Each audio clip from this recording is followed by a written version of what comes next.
The Tale of Peter Rabbit by Beatrix Potter. Once upon a time, there were 4 little rabbits, whose names were Flopsy, Mopsy, Cottontail, and Peter.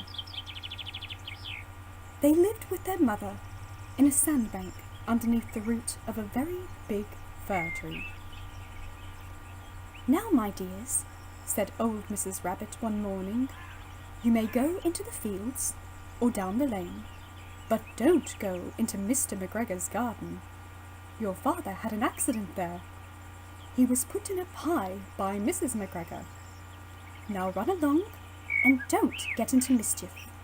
I am going out." Then old Mrs. Rabbit took a basket and her umbrella and went through the wood to the baker's. She bought a loaf of brown bread and 5 currant buns. Flopsy, Mopsy, and Cottontail, who were good little bunnies, went down the lane to gather blackberries. But Peter, who was very naughty, ran straight away to Mr. McGregor's garden and squeezed under the gate. First, he ate some lettuce and some French beans, and then he ate some radishes, and then, feeling rather sick, he went to look for some parsley. But round the end of a cucumber frame, whom should he meet but Mr. McGregor?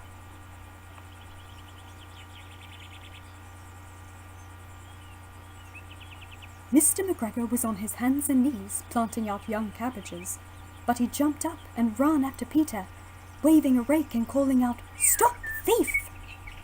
Peter was most dreadfully frightened. He rushed all over the garden, for he had forgotten the way back to the gate. He lost one of his shoes among the cabbages, and the other shoe among the potatoes. After losing them, he ran on 4 legs and went faster, so that I think he might have got away altogether, if he had not unfortunately run into a gooseberry net and got caught by the large buttons on his jacket. It was a blue jacket with brass buttons, quite new. Peter gave himself up for lost and shed big tears, but his sobs were overheard by some friendly sparrows, who flew to him in great excitement and implored him to exert himself. Mr. McGregor came up with a sieve which he intended to pop upon the top of Peter, but Peter wriggled out just in time, leaving his jacket behind him, and rushed into the tool shed and jumped into a can. It would have been a beautiful thing to hide in, if it had not had so much water in it.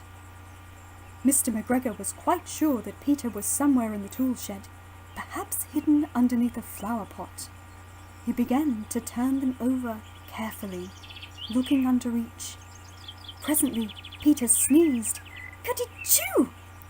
Mr. McGregor was after him in no time, and tried to put his foot upon Peter, who jumped out of a window, upsetting 3 plants. The window was too small for Mr. McGregor, and he was tired of running after Peter. He went back to his work. Peter sat down to rest. He was out of breath and trembling with fright, and he had not the least idea of which way to go. Also, he was very damp with sitting in that can. After a time, he began to wander about, going lippity-lippity, not very fast, and looking all around. He found a door in a wall, but it was locked, and there was no room for a fat little rabbit to squeeze underneath.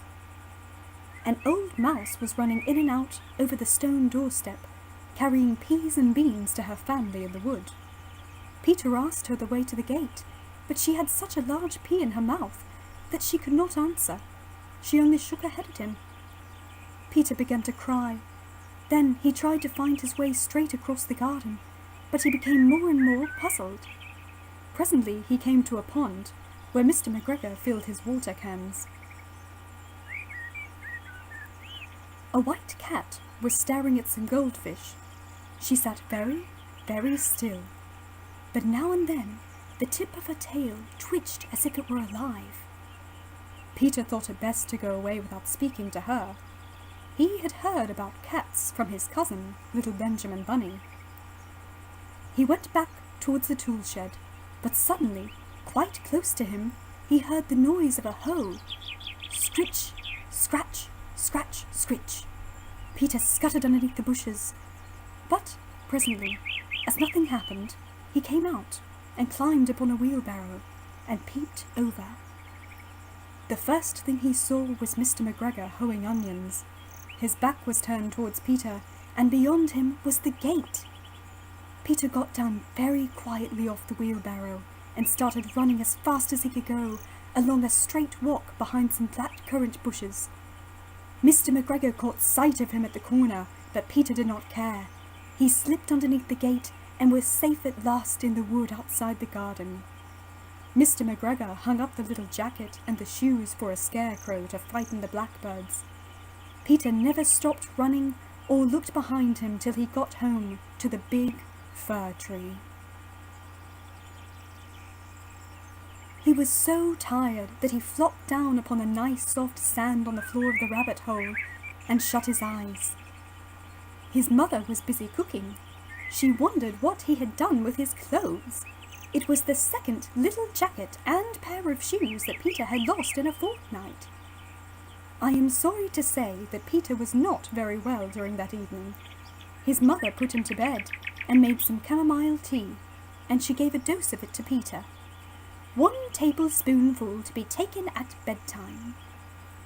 But Flopsy, Mopsy, and Cottontail had bread and milk and blackberries for supper.